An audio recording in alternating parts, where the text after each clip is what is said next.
Welcome back. In this video, we'll look at one of the most important copywriting components on your landing page, the headline, and I'll share tips for writing headlines that convert. The best way to approach headline writing, in my opinion, is to start with a framework or a template in mind. This is just a starting point, of course, but I have found it easier to begin with one of these 8 headline types outlined by Robert Bly in The Copywriter's Handbook, one of my favorite resources for learning copywriting. Let's go through each of these headline types below. So first of all, we have direct headlines. These state the selling proposition directly with no wordplay, hidden meaning, or puns. Here you see an example from Bluevine where they say fast funding for your business.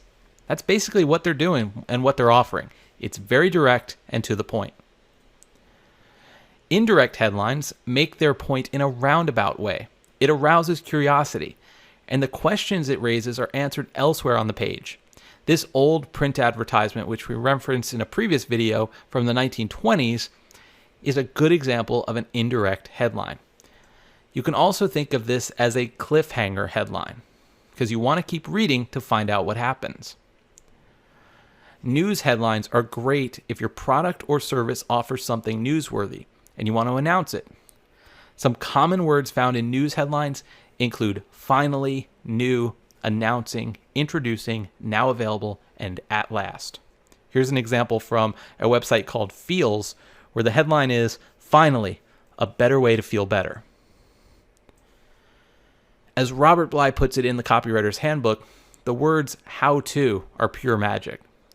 So when you use them in a headline, you can pull the reader in as they want to learn more. This example from marketing consultant Jason Swank does a great job of using a how-to headline. He also throws in a number, which makes the headline even more specific. Next up, we have question headlines. This example from Video Fruit asks, want random people on the internet to buy stuff from you? It's certainly interesting, and it makes you want to read the subheadline. Just remember, as Robert Bly writes in The Copywriter's Handbook, question headlines should always focus on the reader's self-interest, curiosity, and needs, and not on the advertiser's. He gives an example of the wrong use of a question headline, which says, do you know what XYZ company is up to these days? Guess what the reader's response is to those types of headlines. If you thought, well, who cares? Then you're right. The reader just doesn't care what company XYZ is up to. They care about what's in it for them. So if you use a question headline, make sure it's focused on the visitor and what's in it for them. Command headlines are some of the most common headlines out there and one of my favorites. They're direct and they generate action by telling your prospects what to do or what they're going to get. This example from TurboTax simply says, get your maximum refund guaranteed.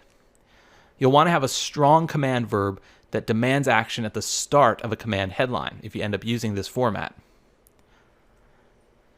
Another effective headline technique is called the reason why headline. Your body text consists of a numbered list of features or tips which you then incorporate into the headline, such as what Amy Porterfield has done here with her headline that says, the 3 behind-the-scenes secrets to digital course success in 2019 and beyond. It's important to note that it's not even necessary to include the words reason why in the headline for it to be a reason why headline. The why can certainly be implied just by listing out some of the benefits, as Amy has done here. Lastly, we have the testimonial headline, which is simply a quote from a happy customer.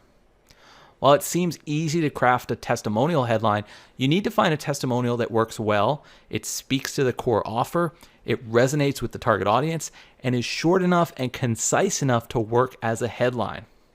But when you find the right one, it can do really well, especially since it also helps convey social proof to your visitors at the same time. So it's a 2-for-1. Well, that's all for headlines. Now, I hope these examples have been helpful as you begin to brainstorm your own headlines. Up next, we're going to look at another very important copywriting concept called message match. I'll see you in the next video.